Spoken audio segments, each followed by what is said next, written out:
සුබ දවසක් වේවා සියලු දෙනාටම ඩිෆිකල් ලයිෆ් විත් මధుරංග YouTube channel එකේ මම ඔයාලා අද හමු වෙන්නේ. ඔයාලට කලින් දවසේ මම පොරොන්දු වුණා ඔක්සිජන් ඇතුළු ඒ ගෑස් වර්ග සියල්ල පිළිබඳව දැනුවත් කරනවා කියලා A to Z. ඉතින් අද මම මුලින්ම තීරණය කරා පොඩි වීඩියෝ එකක් කරන්න දැනට ලංකාවේ පාවිච්චි කරන සිලින්ඩර්ස් ගෑස් සිලින්ඩර්ස් වර්ග ඔක්සිජන් ඇතුළු ඒ ගෑස් සිලින්ඩර්ස් වර්ග මොනවද කියන එක. ඉතින් මම කෙටියෙන් පොඩි හඳුන්වීමක් කරන්නම්. ඉතින් මේ මුලින්ම තියෙන්නේ ඔක්සිජන් සිලින්ඩරය. ඉතින් මේ ඔක්සිජන් සිලින්ඩරයක් කියලා අඳුර ගන්න ක්‍රම තුනක් තියෙනවා අත් වශයෙන්ම. අංක 1 තමයි මේ සිලින්ඩරය තනිකර ඉහළ සිට පහළට කළු පාට වර්ණයෙන් තමයි තියෙන්නේ. එතකොට ඒක කළු තනිකර කළු සිලින්ඩරයක් නම් ඒක ඔක්සිජන් සිලින්ඩරයක් විදිහට තමයි අඳුරගන්නේ. ඊට අමතරව මේ සිලින්ඩරේ තියෙන ලේබල් එකක්. මේ ලේබල් එකේ ඉංග්‍රීසියෙන් සිංහලෙන් දෙමළෙන් වර්ග භාෂා තුනෙන්ම සටහන් වෙනවා. ඒකෙදි තියෙන මේ ඔක්සිජන් කියලා මෙතන ඉංග්‍රීසියෙන් සටහන් කරලා තියෙනවා, දෙමළෙන් සටහන් කරලා තියෙනවා, සිංහලෙන් සටහන් කරලා තියෙනවා. ඒකට අපිට මේ සිලින්ඩරේ දෙවෙනියට අඳුර ගන්න පුළුවන් ක්‍රමය තමයි මේ ලේබල් එකේ තියෙන දත්තවලින්. තුන්වෙනියට තව ක්‍රමයක් තියෙනවා. මේ සිලින්ඩරේ හැමතිස්සෙම මෙතන මේ අලු පාට කොටසක් තියෙන. එතන ඒ තියෙන්නේ මේ සිලින්ඩර් නම්බර් එක, ටෙස්ට් මාක් එකක් තියෙනවා, ටෙස්ට් මාක් එක. ඒ සියලු දත්ත ටික තමයි මේක සටහන් වෙන්නේ. ඒතකොට මෙතන සටහන් වෙනවා O2 කියලා. ඒ කියන්නේ ඔක්සිජන් කියලා එක කෙටි නාමයකින් O2 කියලා සටහන් වෙනවා. ඒතකොට ඒකෙන් තමයි ඔක්සිජන් සිලින්ඩරයක් කියන එක අඳුරගන්නේ.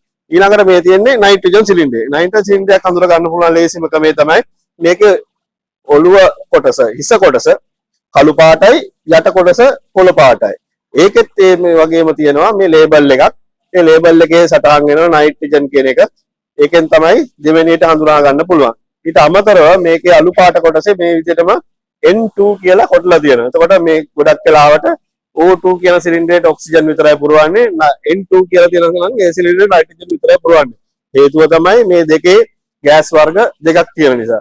ඊළඟට තියෙන මේ අලු පාට සිලින්ඩර්, මේ ආගන් සිලින්ඩරය. ඉතින් ආගන් සිලින්ඩරේ මේකෙදී මේ අඳුර ගන්න පුළුවන් ඒත් ලේබල් එක අඳුර ගන්න පුළුවන්. ඉහළ සිට පහළට අලු පාට සිලින්ඩරයක් විදිහට පේන්ට් කරලා තියෙනවා. ඊට අමතරව මෙතන මේ අලු පාට කොටසේ ගාලා තියෙනවා AR කියලා. ඒ ආගන් කියන එක හඳුන්වන තමයි ඒක සඳහන් කරලා තියෙන්නේ. ඊට පස්සේ ලංකාවේ පාවිච්චි කරන තවත් සිලින්ඩරයක් තමයි CO2. නැත්නම් කාබන් ඩයොක්සයිඩ් කිව්වහම කවුරුත් දන්නවා. ඒකත් ඒ වගේ මේකේ හිස කොටස අලු පාටයි, යට කොටස කළු පාටයි. ඒකෙදිත් ඒ වගේම තියෙනවා මේ ලේබල් එකේ සටහන් වෙනවා කාබන් ඩයොක්සයිඩ් එක සිංහලව සටහන් වෙනවා.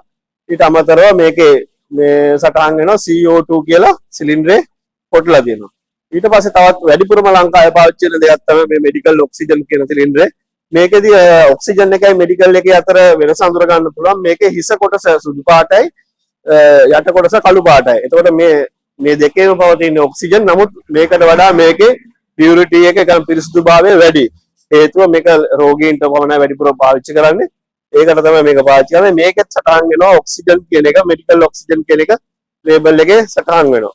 එතකොට ඊළඟට තියෙනවා ඇසිඩ්ලීන් සිලින්ඩරය. මේක ඇසිඩ්ලීන් කියන එක ගොඩක් මේ කාර්මික වායු අංශයේ අය පාවිච්චි කරනවා DA කියන ෂෝට් නෑ කියන ඩිසෝල්ඩ් ඇසිඩ්ලීන් කියන එක.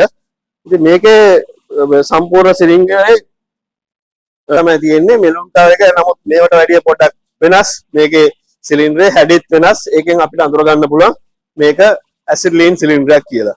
මේක තමයි මෙඩිකල් ඔක්සිජන් පොඩි සිලින්ඩර්. මේ ආලා ගොඩක් කට්ටිය දැකලා ඇති මේ මෙඩිකල් ඔක්සිජන් සිලින්ඩරේ. මේකෙදී ගොඩක් ලෙඩ්ඩුන්ට තමයි පාවිච්චි කරන්නේ රෝහල් වලට. ඊට අමතරව විසුතුරු මසුන් නැති කරන අය මේක පාවිච්චි කරනවා. මේ වර්ග ටික තමයි ලංකාවේ වැඩිපුරම පාවිච්චි කරන සිලින්ඩරය. ඉතින් බොහොම ස්තුතියි. මම පොඩි කෙටි වීඩියෝ එකක් කරේ අද සිලින්ඩර්ස් ටික ඔයාලට මුලින්ම අඳුර ගන්න. ඉතින් මේකේ මොන හරි ඔයාලට දැනගන්න දෙයක් තියෙනම් මගේ කමෙන්ට්ස් වල ඔයගොල්ලන්ගේ යටින් අදහස් දක්වන්න. ඒ වගේම ඔයගොල්ලන්ට මම මේ කරන වීඩියෝ වල මොන හරි දෙයක් ඔයගොල්ලන්ට වැදගත් වෙයි කියලා හිතනවා නම් මගේ ඩිෆිකල් ලයිෆ් විත් මధుරංග YouTube channel එක subscribe කරලා ඔයගොල්ලන්ගේ සහයෝගය ලබා දෙන්න. බොහොම ස්තුතියි.